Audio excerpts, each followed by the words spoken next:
आगे है कि महादेवी वर्मा बच्चों को पढ़ाती थी, है ना, और बच्चे जो है बहुत ही लगन से वहाँ पे पढ़ते थे महादेवी वर्मा जी के पास। उनको गुरुजी बोल के संबोधित करते थे। घीसा से सब दूरियां बना के रखते थे, क्योंकि वो एक विधवा का बेटा था, है ना, और गांव में जो है महिलाओं को बहुत ही प्रताड़ित किया जाता था, उनसे दूरियां बना के रखी जाती थी, उनसे कोई बात नहीं करता था। तो इसी प्रकार घीसा जो है एक निर्धन बालक भी था, है ना, उसकी माँ जो थी वो भी निर्धन थी, मजदूरी करके अपना जीवन यापन कर रही थी।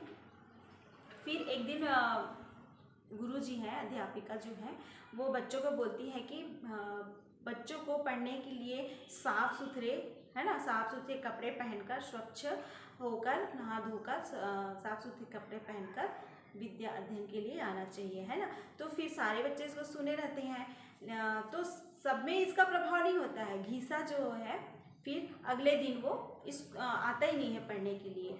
तो फिर महादेवी वर्मा जी और अन्य जो बच्चे रहते हैं उनसे पूछते हैं कि घीसा क्यों नहीं आया, है ना। तो फिर घीसा के न आने का कारण बताए, और बच्चे कि आप बोली थी कल कि बच्चों को अच्छे कपड़े पहनकर, साफ कपड़े पहनकर पढ़ने आना चाहिए। तो घीसा जो है अपनी माँ से साबुन के लिए रट लगाया है, और उसकी माँ जो मजदूरी करके लाई है, पैसा मिला है, तो रट करके माँ से साबुन लिवाया है ना, खरीदवाया है, और उस साबुन से वो कपड़े धो रहा है। फिर घीसा जो है कपड़े धोता है, घिस घिस के धो कर फिर उस कपड़े को गीले ही पहनकर वो पढ़ने के लिए आ जाता है ना, पढ़ने के लिए आ जाता है। तो उस गांव में प्रायः बच्चों के पास एक ही कपड़ा था, है ना, प्रायः सभी बच्चों के पास एक ही कपड़ा था। तो एक ही कपड़ा को पहनकर वो आते थे, तो जाहिर सी बात है वो गंदा रहेगा ही।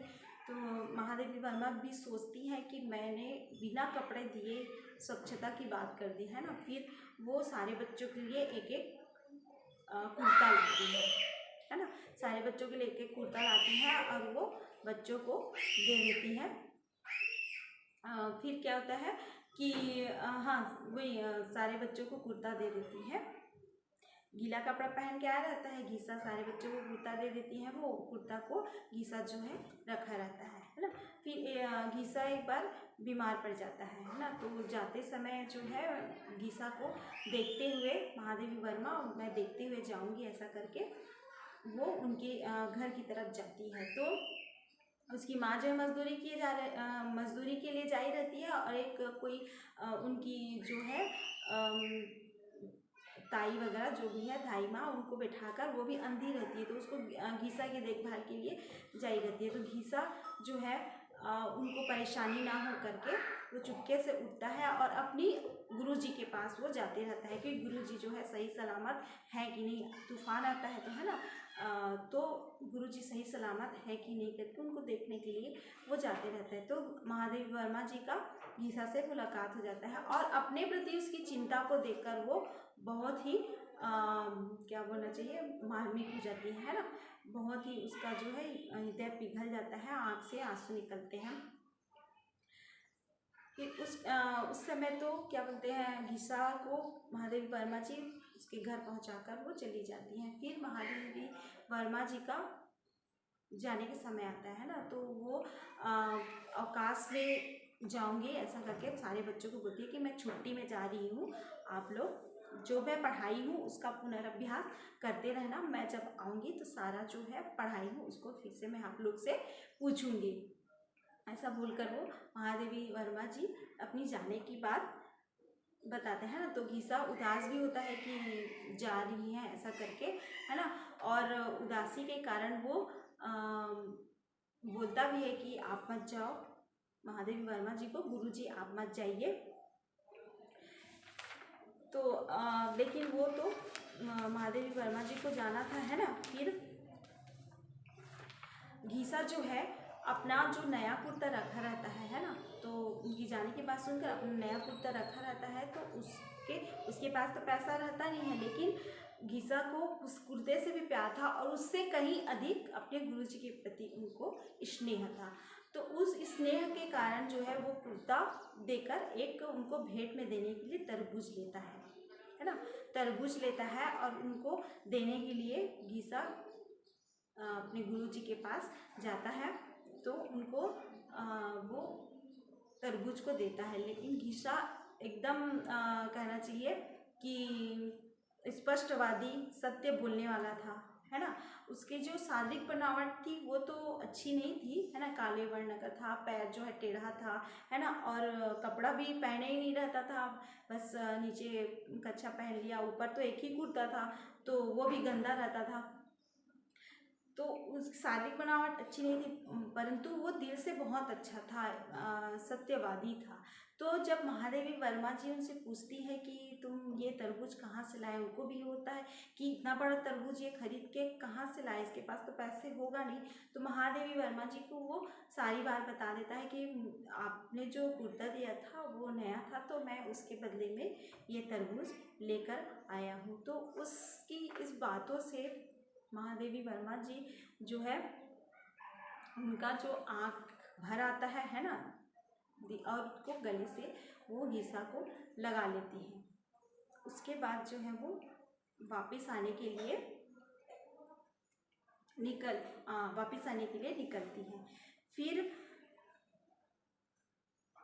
गुरु साहब ने ले ली है ना, घीसा रात भर रोया छुट्टी भर रोया, है ना। जब महादेवी वर्मा जी आई तब वो रात भर रोया छुट्टी भर रोया।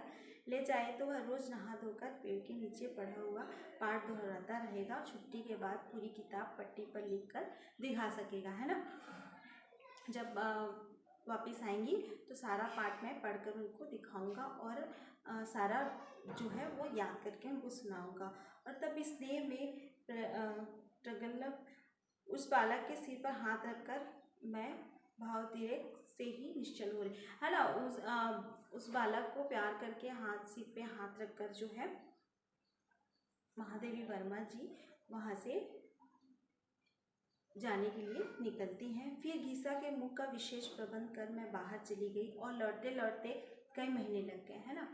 लौटते लौटते उनको कई महीने लग गए। इस बीच में उसका कोई समाचार न मिलना ही संभव था। जब फिर उस ओर जाने का मुझे अवकाश मिल सका, है ना, फिर से उस ओर जाने का मुझे अवकाश मिल सका, तब घीसा को उसके भगवान जी ने सदा के लिए पढ़ने से अवकाश दे दिया था, है ना। जब फिर से उस स्थान में, उस जगह में महादेवी वर्मा जी आई, तब घीसा जो है दुनिया छोड़ के जा चुका था, वह जीवित नहीं था।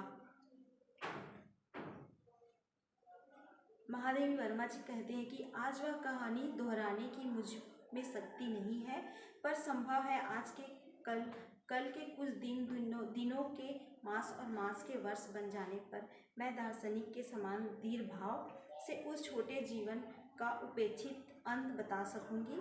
अभी मेरे लिए इतना ही पर्याप्त है कि मैं अन्य मलिन मुखों में उसकी छाया ढूंढती हूँ, है ना। मेरे लिए इतना ही पर्याप्त है कि मैं अन्य मलिन मुख जब देखती हूँ तब घीसा को ढूंढती हूँ, घीसा का चेहरा और लोगों में मैं ढूंढती हूँ। तो इस तरह ये चैप्टर कंप्लीट हुआ। Thank you.